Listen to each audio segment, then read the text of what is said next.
Hilangnya kebahagiaanku, Hana. Padahal, aku sendiri yang menghancurkannya dengan kebencian. Arlan menunduk, apa sebenarnya yang terjadi? Maka kita lanjut ceritanya dari awal.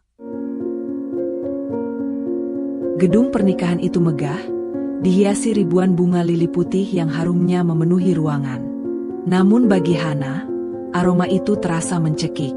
Di depan cermin besar, ia menatap pantulan dirinya yang terbalut gaun pengantin satin.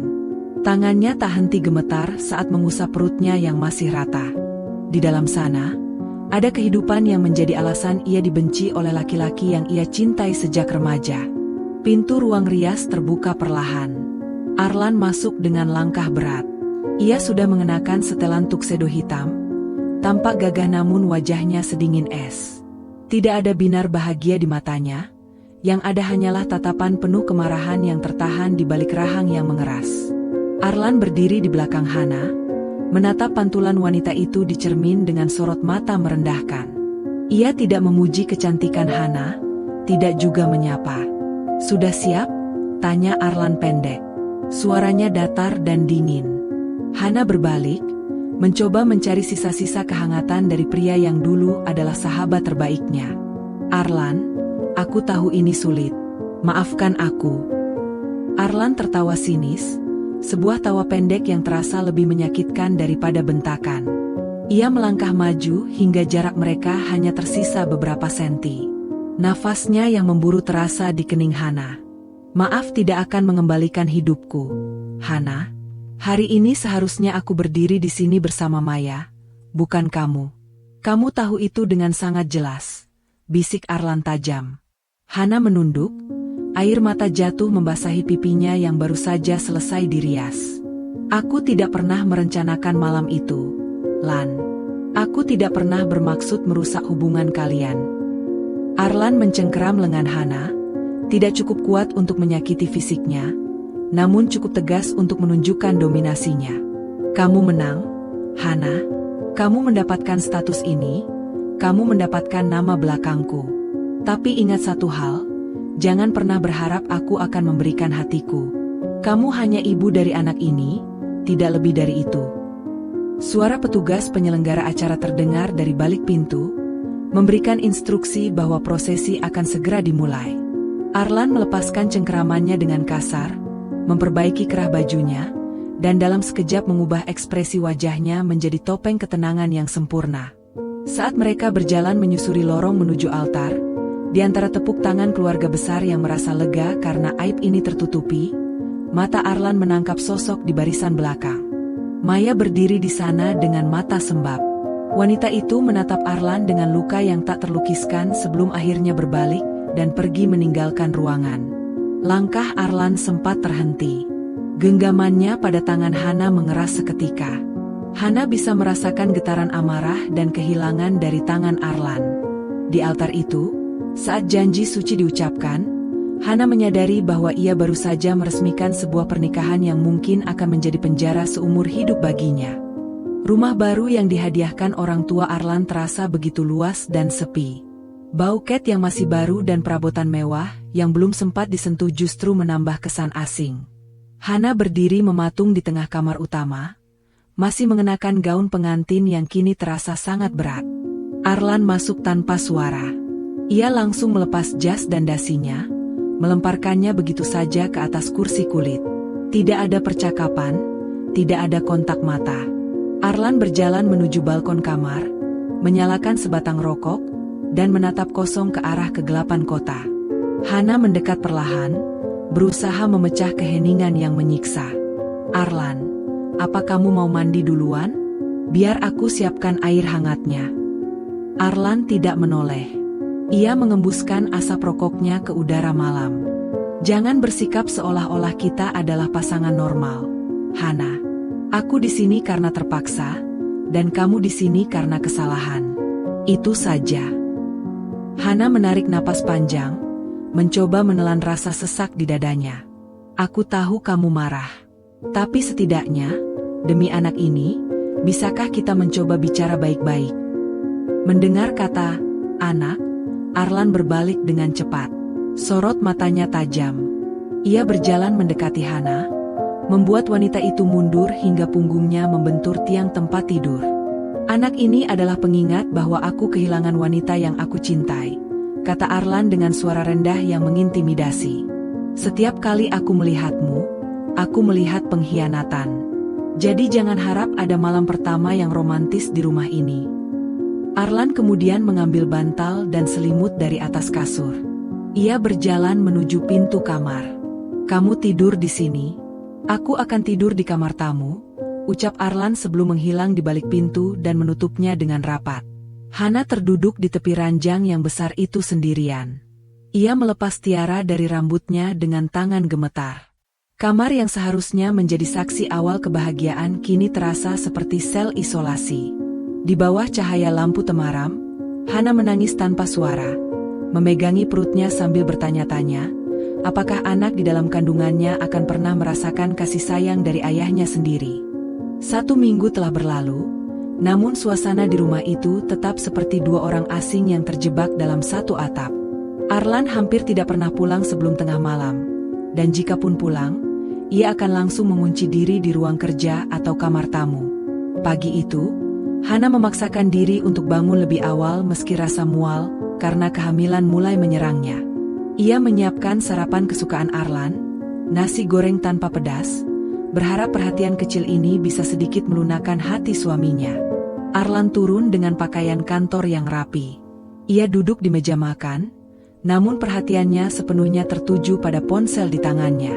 Senyum tipis yang jarang terlihat muncul di bibirnya saat menatap layar ponsel, sebuah pemandangan yang membuat dada Hana berdenyut nyeri. Ia tahu siapa yang bisa membuat Arlan tersenyum seperti itu. Arlan, sarapannya sudah siap, kata Hana lembut sambil meletakkan sepiring nasi goreng di hadapan suaminya. Arlan hanya berdehem tanpa mengalihkan pandangan. Tiba-tiba, ponselnya berdering. Arlan tampak ragu sejenak melihat nama yang tertera di layar, lalu ia mengangkatnya dengan suara yang seketika berubah lembut. Ya, Maya, kamu di mana sekarang? Hana membeku di tempatnya berdiri. Tangannya yang memegang teko kopi gemetar. Arlan mengabaikan kehadiran istrinya seolah-olah Hana hanyalah benda mati di ruangan itu. Jangan menangis. Aku akan ke sana sekarang. Tunggu aku di tempat biasa, lanjut Arlan.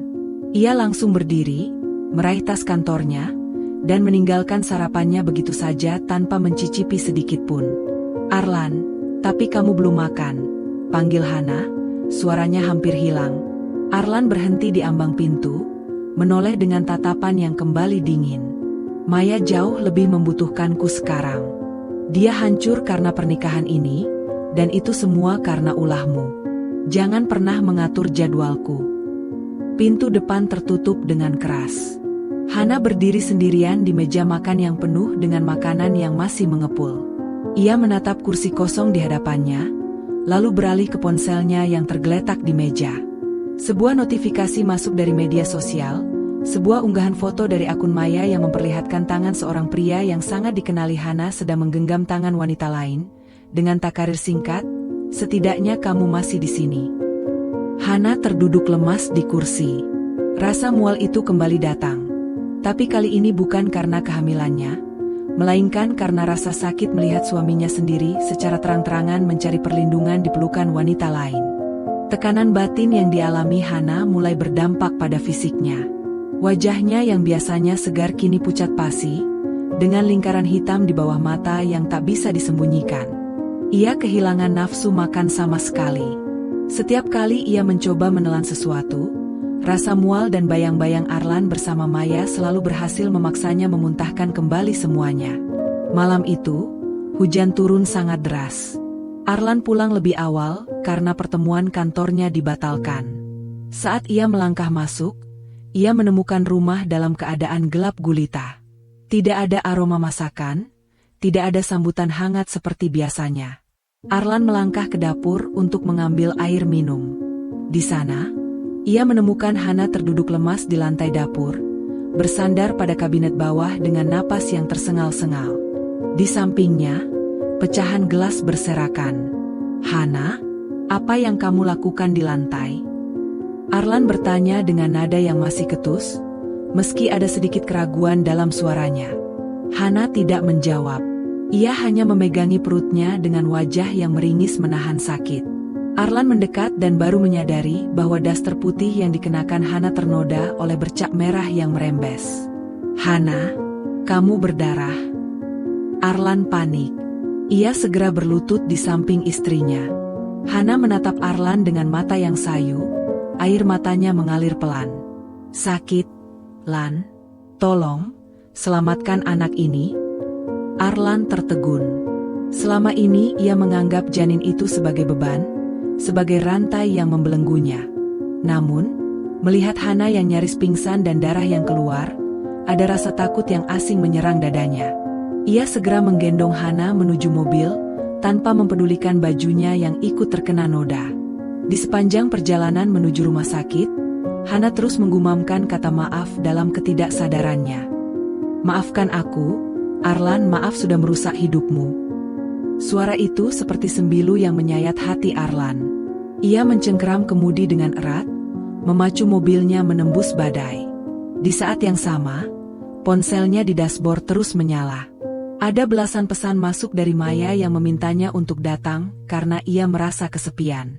Arlan melirik ponselnya, lalu beralih menatap wajah Hana yang pucat di sampingnya. Untuk pertama kalinya sejak pernikahan mereka, Arlan mematikan ponselnya. Ia fokus pada wanita yang selama ini ia abaikan, menyadari bahwa meski ia tidak mencintainya, nyawa di dalam rahim itu adalah darah dagingnya sendiri yang kini tengah berjuang untuk bertahan hidup. Lorong rumah sakit terasa begitu panjang dan dingin.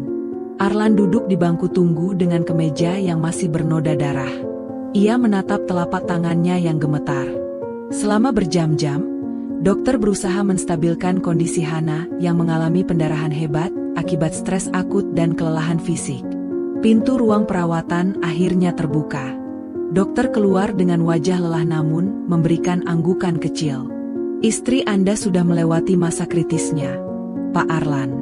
Janinnya berhasil dipertahankan, tapi kondisinya sangat lemah.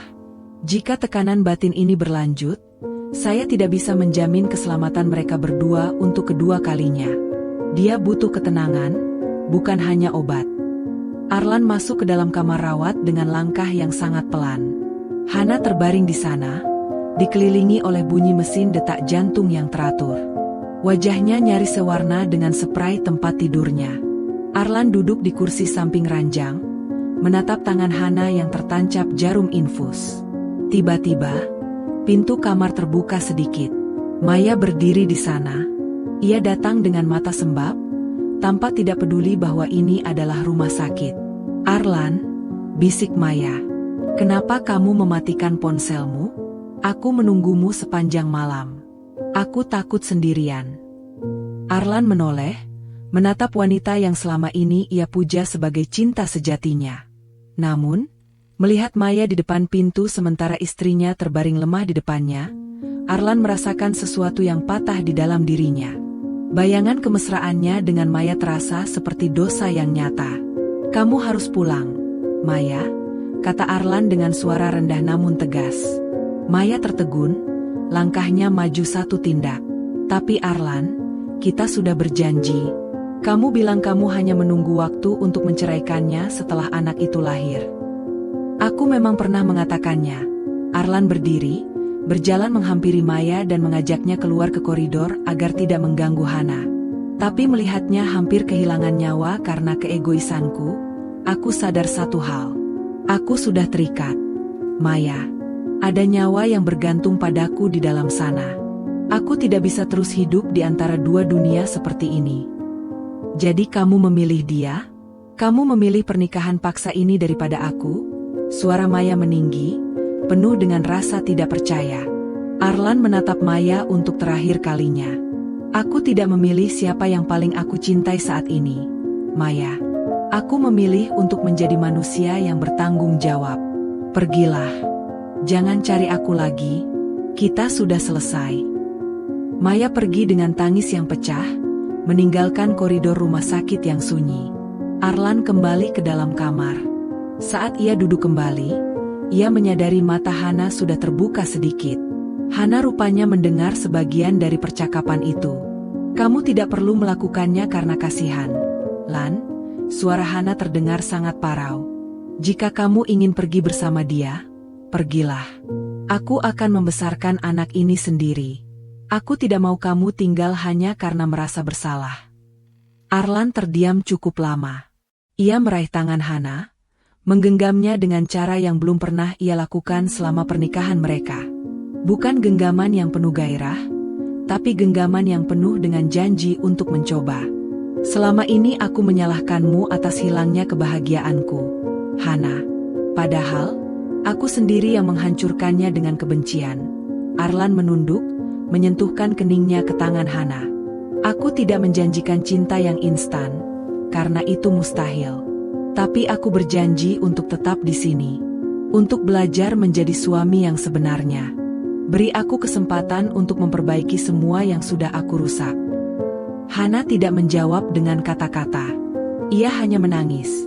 Namun kali ini bukan tangis kesedihan yang menghancurkan, melainkan tangis lega karena untuk pertama kalinya, ia tidak lagi merasa sendirian dalam pernikahan itu. Di luar, fajar mulai menyingsing, membawa cahaya baru ke dalam ruangan yang selama ini gelap oleh kebencian. Perjalanan mereka masih panjang dan penuh luka. Namun setidaknya, mereka tidak lagi berjalan ke arah yang berlawanan.